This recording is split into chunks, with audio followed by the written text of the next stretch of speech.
Right. हमने novel समझ ली है। नॉवेल का नाम था around the world in 80 days. अब हमें क्वेश्चन और आंसर्स को देखना है। पहला क्वेश्चन जो है दैट इज अबाउट कैरेक्टर। पहला तो एमसीक्यू है, बहुत इजी है कि बताइए इसमें से कौन एक मेजर कैरेक्टर नहीं है। तो उसका आंसर सी आता है कि जेम्स ट्रेंट ये मेजर कैरेक्टर नहीं है। दूसरा क्वेश्चन जिसका आंसर मैं आपको पहले ही जब सिखा रहा था वो बताते आया हूं कि पर्सनैलिटी ट्रेट्स आपको देखने, जैसे पेलियस फॉक का है, आउडा का है, पासपोर्ट का है और डिटेक्टिव फिक्स का है। तो इनके अलग अलग कैरेक्टर्स ट्रेट्स मैंने आपको एक्सप्लेन किए थे। थोड़ा इसमें एक्सप्लेन कर देता हूँ कि सिर्फ पेलियस फॉक कौन है। तो पहली बात जो आपको ध्यान में आनी चाहिए, एक अकेला सा रहने वाला एक सॉलिटरी पर्सन है। ओके। और दूसरों के ओपिनियन की उसको परवाह है क्या? No, he does not care about anybody else opinion. Very honest, punctual, courageous, honourable भी है, सेल्फ रिस्पेक्ट भी है, और ये उसके साथ साथ ये एक अनसेल्फिश व्यक्ति है। प्लस आपको उसमें ये भी दिखता है कि इसको पैसे में कोई इंटरेस्ट है क्या? मटेरियलिस्टिक है क्या? नहीं, नॉन मटेरियलिस्टिक है, पैसे में इंटरेस्ट नहीं है। बात है कि मुझे शर्त जीतनी है, मुझे पैसा मिले नहीं मिले चलता है। और जनरस भी है, क्योंकि हमें कैसे पता चलता है? इनाम का बचा हुआ पैसा वो पासपोर्ट और डिटेक्टिव फिक्स में बांट देता है। तो ये आंसर आपको समझ में आ गया? जल्दी बताओ, हाँ या ना? हेलो। यस सर, समझ गया। हाँ, यस सर। गुड। देन आउडा। अब आउडा कैसी है आप ये खुद देख लीजिए। पहली बात, ये भी इसके और फेलियस फॉक के दो तीन जो पर्सनालिटी ट्रेट से मिलते हैं। क्या आउडा को भी पैसे का लेना देना है? नहीं, ये भी नॉन मटेरियलिस्टिक है। क्या आउडा सेल्फिश है? बिल्कुल नहीं, ये भी अनसेल्फिश है। उसके बाद आउडा फेथफुल है, यानी जो है फेथ रखती है फेलिस फॉग में। जनरस है, इसका भी दिल बड़ा है। उसके बाद वो फेलिस फॉग को धन्यवाद देती है। तो she has gratitude, mean she is grateful to Phileas Fogg. फिर प्यार करती है तो लविंग है, स्वीट है, मन से सिंसियर है, कंसर्न भी है, चिंता भी होती है कि भाई कुछ गलत हो गया। तो ये कुछ क्वालिटी है जैसे कि मैंने बात की, non materialistic, generous, unselfish, grateful भी है, लविंग स्वीट तो है ही है, चिंता रखती है, और एक फेथफुल, एक ऑनरेबल डिसेंट सी लेडी है। तो ये हम कैरेक्टर से उठा के देख सकते हैं। पासपोर्ट बहुत लॉयल व्यक्ति है, थोड़ा इमोशनल भी है, ये भी अनसेल्फिश हमें दिखता है, ये भी ग्रेटफुल है जैसे आउडा है दिखता है। कंसर्न ये भी है, बाहर जाके बैठता है कि भाई मेरा जो मेरे मास्टर है, मेरे जो फेलिस फॉग है, वो आत्महत्या न कर ले। और इसका कॉन्शियस जो है ये जागा हुआ है, कॉन्शियस है, so he has conscious. Detective Fix कैसा व्यक्ति है? तो हमेशा अपनी ड्यूटी को पहला रखने वाला, तो उसको हम कहेंगे ड्यूटीफुल। बट दिमाग से तेज है क्या? नहीं, थोड़ा स्टूपिड भी है, पकड़ लेता है। और इमेजिन नहीं करता, स्टबर्न है, बस मेरे को पकड़ना है तो पकड़ना है, इमेजिन नहीं करता, अनइमेजिनेटिव है। बट हम इसमें ये भी बोल सकते हैं कि ऑनेस्ट पर्सन भी है, और ऑनेस्ट है, खुद की गलती समझता है, और रिग्रेटफुल भी है, रिग्रेट भी करता है अपनी गलती जब उसको पता चलता है कि फेलियस फॉग वो रॉबर नहीं है, ऐसा व्यक्ति है। तो इस प्रकार से हम इनके कैरेक्टर्स को डिफाइन कर सकते हैं। ठीक है, ये क्लियर हो गया बच्चों, चारों के कैरेक्टर्स, उनके पर्सनालिटी ट्रेट्स, है ना? Yes sir. Good. Yes, sir. अब Phileas Fogg is as cool as cucumber, where as Passepartout is as crazy as a loon. कुछ रेफरेंस लो और ये एग्जाम्पल आप बताओ। पहला एग्जाम्पल फौरन आपके दिमाग में आना चाहिए कि जब डिटेक्टिव फिक्स ने फॉग को पकड़ा, फॉग गुस्सा हुआ क्या? वो अंदर बैठा हुआ कूल था। और पासपोर्ट क्या कर रहा था? पासपोर्ट बाहर घूम रहा था, पर वो बड़ा ही ज्यादा एक्साइटेड था, खुद को दोष दे रहा था। तो ये पहला रेफरेंस आपको नजर आता है कि कूल एज कुकुम्बर और पासपोर्ट जो है क्रेजी एज लून। ये एक एग्जाम्पल है कि प्रिजन में भी कूल था, काम था। भले ही आप पूरा एक्सप्लेन कर सकते हो, फिलिस फॉक की पर्सनैलिटी को पूरा करो, फिर हम फॉक की पासपोर्ट की बात कर सकते हैं। तो कहाँ कहाँ कूल दिखता है आपको? फॉग 3 रेफरेंस दिए तो भी चलेगा। पहला रेफरेंस प्रिजन का रेफरेंस रहेगा आपका, कि प्रिजन का रेफरेंस रहेगा जहाँ पे उसको बंद किया था, तो भी कॉल कूल एंड काम था। उसके बाद जब वो जब वेगर लॉस्ट करता है, ऐसा उसको लगता है कि लेट हो गया पहुंचने में, तो भी वो घर में शांति से बैठता है, कूल एंड काम ही रहता है। न किसी को कुछ बोलता है, न वो किसी पे गुस्सा निकालता है, न किसी को ब्लेम करता है, और इवन आउडा को भी रिस्पेक्टफुली और तरीके से वो ट्रीट करता है। ही controls his own emotion. But passport कैसा है? बहुत एक्साइटेड है, वो हमेशा रिपेंट करता है, रिपेंट यानी हमेशा पछताता है। या आप उसकी पर्सनैलिटी ट्रेट में भी लिख सकते हो, रिपेंटेंट है वो, कि उसको रियलाइज करता है कि फॉग उसकी वजह से अरेस्ट हुआ, डिटेक्टिव फिक्स के बारे में वो जानता था, बताया नहीं। So he always in emotional state, he blames himself. Then when he knew that Fogg want to marry Auda, he runs fast. He becomes so happy for the master. He's emotional. He's continuously walking upstairs में ऊपर नीचे घूमता रहता है ना, to because of excitement, ये भी आप लिख सकते हैं। और रिफॉर्म क्लब में ले जाने के लिए उसको कैसे वो गच्छी से पकड़ के लेके जाता है, अपना उसके कॉलर से पकड़ के लेके जाता है ना। So he how he put him in the carriage, वो भी उसका क्रेजीनेस दिखा रहा है। तो ऐसे एग्जाम्पल के साथ आप ये लिख सकते हैं। ठीक है? अरे हाँ या ना? Yes, sir. Good. Yes, sir. तो detective fix tried hard but could not fix the charge of robbery on Fogg. Explain the statement from the point of view of Fix.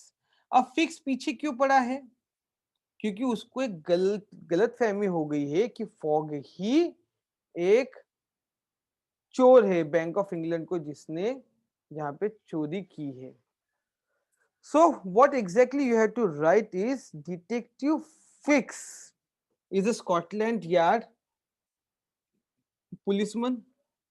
Scotland Yard का वो police person है, और उसको clarity पता है क्या? वो कंफ्यूज है ना। फॉग जैसा दिखने वाला कोई, यानी जो आपका ये है, क्या कहते हैं, चोर है, उसकी क्लियर पिक्चर है क्या? नो, इसकी एक वेग पिक्चर ही आंखों के सामने है। तो वो उसका फुल डिस्क्रिप्शन नहीं है। दैट्स व्हाई ही मिसअंडरस्टूड कि fog is the robber. He followed him because he want to arrest Fogg. As soon as he lands on the English soil, और जैसे ही वो आता है at लिवरपूल, he arrested, करता है कि नहीं? वो लिवरपूल में जैसे ही आता है उसको अरेस्ट करता है, और उसके बाद उसको फिर क्या होता है, उसका पॉइंट ऑफ व्यू से स्टोरी सुनानी है आपको। और ये जो मैं कह रहा हूँ पूरा ये करना है कि डिटेक्टिव फिक्स को लगता है वो उसके साथ रुकता है, साथ में रुकने के बाद उसको लिवरपूल में अरेस्ट करता है, और ईडन बर्ड में कुछ उसको पता चल जाता है कि ईडन बर्ड में जब रॉबर पकड़ा गया ओरिजिनल, तो उसको पछतावा होता है, और वो उसको अपोलोजाइज करके छोड़ देता है। तो फिर फिक्स अपनी स्टोरी बता रहा है। यहाँ पे आपको क्या करना है, ये पूरा जो क्वेश्चन है इसका बेसिक मतलब क्या है? फिक्स अपनी स्टोरी बताएगा, कि स्टोरी बताएगा नहीं, उसके पॉइंट ऑफ व्यू से है, बस आपको थर्ड पर्सन में ही करना है, फर्स्ट पर्सन में आई करके नहीं करना, ही करके थर्ड पर्सन में ही उसका आंसर देना है। समझ में आया क्या ये? हाँ। फिर एक और कैरेक्टर है, कैरेक्टर स्केच ऑफ आउडा। फॉक के पॉइंट ऑफ व्यू से फॉक कैरेक्टर आउडा को कैसे समझता है? वो सिंपैथी रखता है क्या आउडा के लिए? हाँ, वो सिंपैथी रखता है। क्यों? क्योंकि she was living in a very difficult condition in India and she had a hard time. Okay, और she was she was nearly killed by the prosecutors but Falk saved him। वो उसको एक अच्छी honourable लड़की समझता है, उसके साथ वो उसको अपोलोजाइज भी करता है because he doesn't have money so that he can give a good life to Aouda. वो अच्छी लाइफ दे सके, ऐसा मनी है क्या उसके पास? नो। उसके लिए आउडा वही है, compassionate, kind hearted, generous person, a woman to whom he admires, or she is not money minded at all and ready to marry Fogg even she knows he has lost the vigor। तो ये आप उसको character sketch जो है fog के point of view से लिख सकते हो। बेटा सबको समझ में आ रहा है ना? कोई डाउट तो नहीं है ना? Hello, yes sir. Good. Doubt तो नहीं है ना? क्लियर हो गई बात? Yes sir. इंसिडेंट्स को अरेंज कर सकते हैं क्या ये? जल्दी बताओ कैसा क्या रहेगा।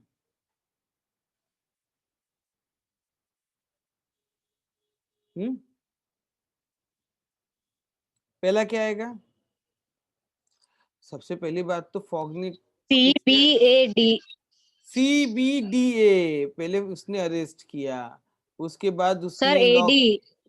नहीं, अरे आउडा CBAD। भाई प्रपोजल जो एक्सेप्ट किया आउडा ने, ये ये आप एक गलती कर रहे हो। पहला प्रपोजल किसने दिया था? पहला आउडा ने दिया था फॉग को, उसके बाद फॉग देता है आउडा को जब वो बेट जीत जाता है। अच्छी से अगर पढ़ोगे तो समझेंगे, ठीक है। फर्स्ट प्रपोजल किसने दिया था? आउडा बोलती है ना विल यू मैरी मी, और फॉग एक्सेप्ट यस सर। करता है। बट अब मुझे बताओ अब किसने दिया है प्रपोजल?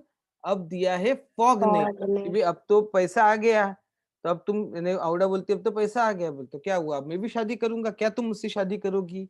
तो ये एक छोटा सा ऐसा घुमावदार क्वेश्चन पूछ लेते, तो आंसर है सी बी, और उसके बाद डी और ए आखिरी में ये आता है, ठीक है। There is a sudden twist in the climax of the novel, explained by citing some lines and relevant example from the extract। क्या है जल्दी बताओ? Twist। मंडे संडे वाला। सैटरडे और संडे रे, मंडे संडे नहीं है। So sudden yes sir. Twist. हाँ, तो आपको थोड़ा एक्सप्लेन कैसे करना पड़ेगा, शुरुआत में बताऊं क्या? That fog and the reader, खुद को भी उसमें डालना, रीडर। ये पहले क्या लगता है आपको स्टोरी के हिसाब से? ये फॉग शर्त जीता कि हारा? फर्स्ट फॉग हार गया। as well as reader thinks that fog has lost the vigor because of the confusion of detective fix। Okay, तो ये वो रहती है उसमें। फिर लाइन भी दे आपको लिखनी पड़ेगी, जो जहाँ पे वो सोचता है ना कि after having steadily transferred for long journey over come 100 obstacles, braved many danger and still found time to do some good on his way। वो जो पूरा सोच रहा है ना कि वो पूरा ऐसा लगता है कि भी हार गए, वो जो एक डायलॉग है, तो कुछ एग्जाम्पल बोला है ना, तो रेफरेंस बोला तो आपको as it is line pick नहीं करनी पड़ती, पर एग्जाम्पल बोला तो पिक करनी पड़ती है, ये ध्यान रखना। रेलेवेंट एग्जाम्पल देते ही आपने ओरिजिनल लाइन पिक करना चाहिए। इसके पहले हमने क्वेश्चन देखा था कि सम रेफरेंस, तो रेफरेंस में आप सीधा स्टोरी बता सकते हो, आपको as it is line pick करने की जरूरत नहीं। एग्जाम्पल में कुछ लाइन आपको पिक करनी ही पड़ेगी, जैसे कि ये आपने पिक की एक लाइन मैंने आपको बताया। फिर वो क्या हुई बात, ये एक बात हो गई कि सडन ट्विस्ट क्या है, उसको हारा हुआ लगता है। उसके बाद क्या बात आती है कि पासपोर्ट को पता चल जाता है कि संडे नहीं सैटरडे है और वो रिफॉर्म क्लब जा सकते हैं। और उसके बाद जब फॉक के एंटागनिस्ट जो होते हैं, जो उसके फ्रेंड्स होते हैं, जो उसने शर्त लगाई रहती है, वो भी सेकंड सेकंड काउंट करते हैं। So 1 second before Fogg manage to enter the club and win the wager. और फिर वो कैसे, वो भी आपको लिखना है। In the 57 second the door open the saloon. तो दो ही चीज लिखनी है दो डायलॉग के ऊपर। एक में फॉग हार गया तब का डायलॉग है, आफ्टर हैविंग स्टेडी कन्वर्स, वो जो वाला। और उसके बाद ये डायलॉग कौन सा है, 57 सेकंड। तो पहले एक्सप्लेन करना फिर डायलॉग लिखना। तो पहले आपको क्या करना पड़ेगा, some lines and relevant example. तो कुछ लाइन जो आप पिक कर रहे हो उसके पहले लिखना पड़ेगा, फिर लाइन आपको पिक करनी पड़ेगी। उल्टा किया तो भी फर्क नहीं पड़ता, but this is a better way. Clear हो गया? अरे हाँ या ना? Which of the following is an appropriate reason for Phileas Fogg starting his journey around the world? कौन सा अच्छा रीजन था बताओ? तो भाई Fellow members bet fog. Good, good, good, good. Which of the following is are used as a mean of transport? क्या use किया गया है? Elephant, train, हाँ, स्ट्रीमर, steamer। और steamer, पर हॉर्स का कोई भी मेंशन नहीं है ना? तो elephants, train, steamers are used in as a mean of transport। ठीक है, बिकॉज क्यों किया गया है? How do they help the character in the extract? क्यों, कैसे हेल्प करते हैं? तो हेल्प सिंपल करते हैं, to complete the journey within the time of 80 days allotted time, okay, and to overcome the obstacle. इतना ही तो सिंपल चीज है। Which of the following are the use? तो 3 यूज है, हॉर्स का मेंशन कहीं पे भी नहीं है। एलिफेंट, ट्रेन और स्टीमर बोला गया है। रीजन क्या था? रीजन तो सिंपल था, क्योंकि उसको वहां पे जीतना था और जल्दी से जल्दी ट्रांसपोर्ट करने के लिए ये यूज किए गए हैं। अगला देख लेते हैं। The beginning of the extract is a scene in prison at the custom house. From there, the novel moves further from one place spot to another. Pick an example of places spot. तो simple है, prison के बाद आता है railway station, railway station के बाद घर, घर के बाद क्या आता है? लिवरपूल का रेलवे स्टेशन, फिर लंदन का रेलवे स्टेशन। रिफॉर्म क्लब की बात होती है, रिफॉर्म क्लब की भी जहां तक बात हो रही है, उसका घर आ रहा है और फाइनल रिफॉर्म क्लब में एंड हो रहा है। इतनी चीजें आपको लिखनी है। लिख सकोगे? yes sir. यानी लिखने का मतलब वही है, बिगिनिंग से कैसा हो रहा है। तो it has started from the prison, from prison when he get free, Fogg went to Liverpool station to catch the train to London. From there he want to go to London। London क्यों जाना ये भी बताओ? Because his home and reform club is located in London। The next spot in the novel is Felice's home, where he is when he spent an entire day because he is upset। और वो कहाँ पे है, वो area भी डालना। Area का नाम क्या है बताओ बताओ, उसके घर का? सेविल रो, सेविलिन रो। और फिर आखिरी में रिफॉर्म क्लब की बात है, लास्ट लोकेशन जहाँ पे वो रीच करता है in time and wins the wager. समझ में आया? आया ना? The most of the part of the setting in the extract is in London। Explain how the setting of the extract is suited the theme। तो भाई सबसे ज्यादा London है, क्यों? क्योंकि रिफॉर्म क्लब लंदन में बेस्ड थे और फॉक का रहना भी लंदन में है और वेगर भी लंदन में लगी और स्टार्टिंग और एंड ऑफ द जर्नी भी लंदन है। इतनी चीजें लिख देना। लिख सकोगे प्रॉपरली? कंफ्यूजन तो नहीं Yes, होगा sir. ना? हाँ, 3-4 पॉइंट ही तो है। Fog reside in London, the club name as Reform Club where he used to sit with his friend was situated in London, and the journey which he started from London and supposed to end at London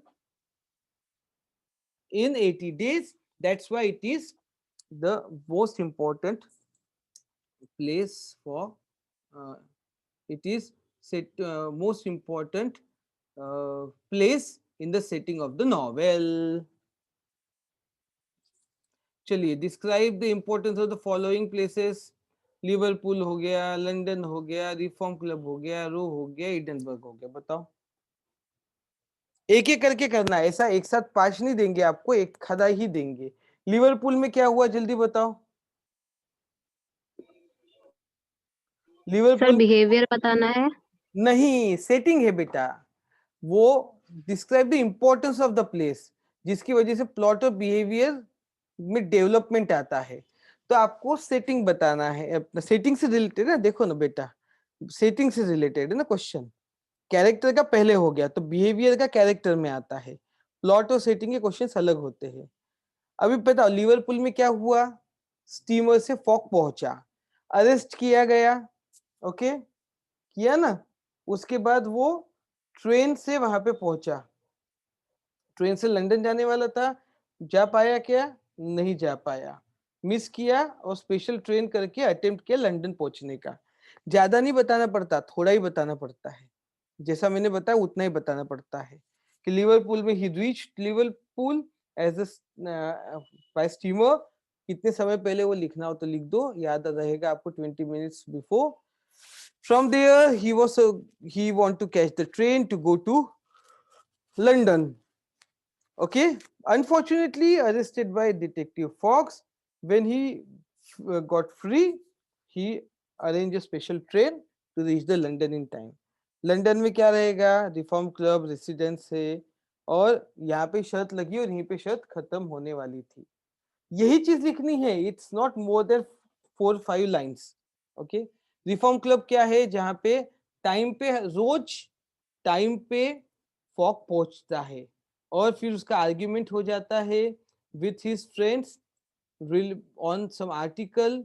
they enter into a wager, means they pack a wager, pack वो करते हैं, वेगर लगाते हैं, और वो क्या रहता है कि 21 दिसंबर को after 80 days fog will return before 8:45 p.m.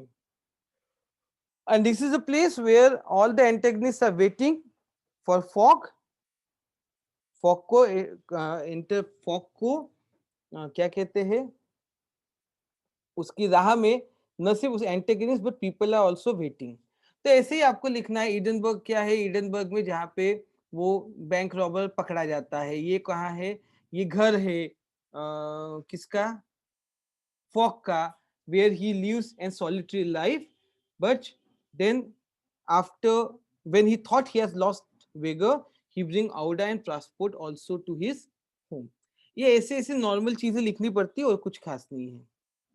चलो, खास नहीं का मतलब इंपॉर्टेंट क्वेश्चन है ऐसा नहीं है, बट तरीका यही है, यानी हर एक इसका आप ऐसे आंसर लिख सकते हो नॉवेल अगर आपको याद है तो. नेक्स्ट क्वेश्चन पे चलते हैं, थोड़ी मेहनत करना है बच्चों. चलो, कौन सी प्लेस मेंशन नहीं की है, देखो बॉम्बे तो की है, कलकत्ता इलाहाबाद भी एंड की है, चेन्नई. इलाहाबाद, चेन्नई नहीं की है. अब फाइनल 2 क्वेश्चंस बचे, थीम का और आपका लैंग्वेज का. Find and explain the significance of various exciting incidents in the extract. तो कौन से एक्साइटिंग इंसिडेंट्स आपको मिलते हैं, बताओ. इंसिडेंट्स बताओ और सिग्निफिकेंस बताओ. देखो, पहला फिक्स पकड़ता है, सिग्निफिकेंस क्या है, उसकी वजह से ट्रेन छूट जाती है. Got it. हाँ, क्या हुआ, हेलो. हाँ देखो, पहला क्या है, पहला एक्साइटिंग इंसिडेंस क्या है, जैसे 20 मिनट पहले आया, फिक्स ने पकड़ लिया, फिक्स ने पकड़ा तो ट्रेन छूट गई टू लंदन. सेकंड क्या है, रिलीज किया है and the hope arise perhaps fog can reach London on time. Third क्या है, थर्ड है कि there is no train available, still he arranged a special train and paid handsomely for the train. उसके बाद excitement कहाँ होती है, जब आउडा प्रपोज करती है फॉग के सामने, मैरिज प्रपोजल रखती है, फॉग एक्सेप्ट करता है, और knowing that fog doesn't have money. उसके बाद इंसिडेंस क्या आएगा, जब पासपोर्ट वो जो रेवरेंट सैमुअल है उनके घर जाता है and find out it is not Sunday, it is Saturday, runs back, take Fogg with him in the cab and वो they reach reform club 3 seconds below. okay, ये इंसिडेंस थीम के important है ना, सिग्निफिकेंस है ना। तो reverent देखो, पहली बात क्या है, पकड़ा गया तो ट्रेन मिस हुई, फिर छूटा गया तो होप अराइज हुई, फिर ट्रेन में आए पर टाइम पे नहीं आ सके, फिर आउडा की बात है, वो भी इंसिडेंस एक्साइटमेंट है because that makes Passepartout to go to reverend's house. और उसके बाद क्या इंपॉर्टेंट है, फिफ्थ एक्साइटिंग इंसिडेंस ये है कि वो फाइनली रिफॉर्म क्लब में पहुंचते हैं and because of that significance ये है कि वो जीत जाते हैं वेगस। ठीक है, 4 to 5 टाइम्स टाइम की थीम पे लिखो। तो टाइम की थीम पे लिखने के लिए यही पोर्शन आपको लिखना पड़ेगा कि अराउंड द वर्ल्ड उसको 80 डेज में कंप्लीट करना है, तो journey is time bound. Okay, एक चीज और, जब फॉग अरेस्ट होता है it was not his mistake but he lose precious time. Final क्या है, स्पेशल ट्रेन से पहुंचता है but he got delayed. Finally when he, अब ये आपको अपने शब्दों में लिखना है, आपने 2-3-4 अपने मन से भी लिखा, मेरे बताई चीज नहीं भी लिखी, बट टाइम से रिलेटेड होना चाहिए। And finally he wins the bet because he reached the club 3 seconds before. It was also time which supports him. The reason for that is he had crossed international deadline and gained entire day for him. ऐसा लिखना है। फिर 4 to 5 sentence morality के ऊपर है, तो morality की बात क्या है, तो फॉग की मोरालिटी, आउडा की मोरालिटी। अब तो मैं बहुत आंसर्स बता चुका हूं, आपको समझ में आ जाएगा जैसे मैं समझाऊंगा। फॉग की मोरालिटी क्या है, बिकॉज ही लॉस्ट द वेगर, वो रिफॉर्म क्लब में नहीं जा रहा कि बोले अब वो जो पैसा पड़ा है उनको पड़े रहने दो। आउडा की क्या है, वो बोलती है कि मैं तुमसे शादी करूंगी भले ही तुम्हारे पास पैसा ना हो। और फॉग की ये मोरालिटी है कि वो बोलती है कि देखो मैं तुम्हारा ख्याल नहीं रख सकता क्योंकि मेरे पास पैसा नहीं है। पासपोर्ट की मोरालिटी क्या है, वो खुद को, वो इतना लॉयल है कि वो खुद को ही रिस्पॉन्सिबल समझ रहा है कि फिक्स के बारे में उसने बिल्कुल भी किसी को अपना फॉक को नहीं बताया। डिटेक्टिव फिक्स की भी मोरालिटी है कि वो अपने ड्यूटी में इतना अंधा है, he so blind in his duty that he doesn't think what he is doing right और wrong, he only knows he want to arrest Fogg because he had been informed that he is a bank robber. तो ये सारी चीजें आप morality पे 4 to 5 sentence में लिख सकते हैं। समझ में आ गया? सबकी मोरालिटी बता देना, आउडा की, फॉग की, फिक्स की, पासपोर्ट की, एक एक एग्जांपल दिए तो भी 4 से 5 सेंटेंस हो जाते हैं। क्लियर? अरे हाँ या ना? Yes, sir. Write the central idea of the given extract of the novel around the world in 80 days. तो सेंट्रल आइडिया क्या है? टाइम सेंट्रल आइडिया है। इसके पहले हमने वही बात की थी। तो central idea is time, that if you respect time, time will respect you. The same thing happens with fog. Though he was delayed, he think he lost the vigor, but because he crossed the international deadline, time was in his favor and he gained entire day. ठीक है, तो यही answer इसका है, justice is serve done at the end explain. तो यही जो मैं बता रहा हूं, ये दोनों के आंसर सेम ही रह सकते हैं, अलग अलग बताने की कोई जरूरत नहीं है। कंपैशनेट ऑनरेबल पर्सन है, पंक्चुअल है, हमेशा टाइम की रिस्पेक्ट करता है, तो फाइनली टाइम भी उसकी रिस्पेक्ट करता है। Got it?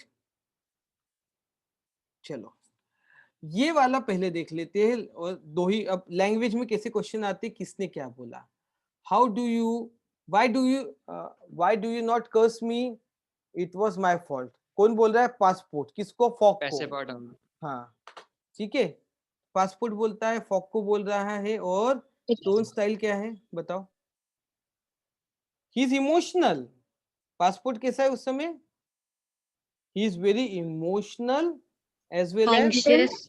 एंशियस, इमोशनल है, डिपेंडेंट है, ये तो कॉमन है ना, और holding himself responsible for Phileas Fogg's failure. Okay, फिर ये किसने बोला है जल्दी बताओ? एंड्रयू स्ट्रॉस ने बोला है। एंड्रयू और स्टुअर्ट ने। एंड्रयू स्ट्रॉस कौन है? एंटेगनिस्ट है। Who said to whom? तो ये to other antagonist in the reform club, Andrew Strauss बोलता है। और एंड्रयू स्ट्रॉस नर्वस है। Okay, the man with whom Fogg had the wager, उसके साथ वेगर लगाया है और कैलकुलेट कर रहा है where he could still meet the deadline, right? ये चीज होती है। तो ये आपको वहां पे मिल जाएगा, थोड़ा बहुत शब्द आगे पीछे चल जाते, ऐसा प्रॉब्लम नहीं है। Sir forgive me a most unfortunate resemblance, fix ने बोला, फॉक को बोला व्हेन ही नोस, और ये कैसा है? वो भी रिपेंडेंट है, अपोलोजिस्टिक है, क्योंकि उसको पता चलता है फेलियस फॉक एक इनोसेंट पर्सन है। Will you pardon me for bringing you to England? Phileas Fogg ने बोला, आउडा को बोला। Okay, Odako. थोड़ा ये ऑनरेबल प्राउड है, और वो प्राउड वो क्यों अपोलोजाइज कर रहा है? Why he is asking Aouda? Because he had given her hope that she will have a good life when he wins the Vega, and right now because he is poor he cannot fulfill that. Okay, it is for me to ask that question. You are ruined but now you are rich. ये कौन बोलती है? आउडा बोल रही है Felis Fock को। Again honourable है, dignified पूछती है जब उसको पता चलता है कि वो वेगर जीत गया, and wish to ask whether still he will marry her. आखिरी में सिर्फ ये दो कोट से, quitter never wins and winner never quit, time is the only solution for the problem.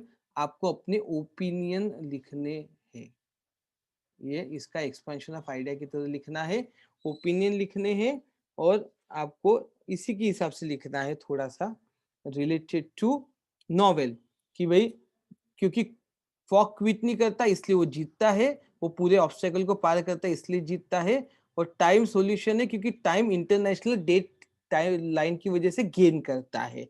वही पॉइंट है, पुराने क्वेश्चंस में से ही इसकी आंसर्स निकलेंगे।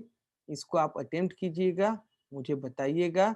मेन पॉइंट मैंने आपको बता दिए है, लिखने का थोड़ा आप कोशिश कीजिएगा, लैंग्वेज में प्लस माइनस चलता है।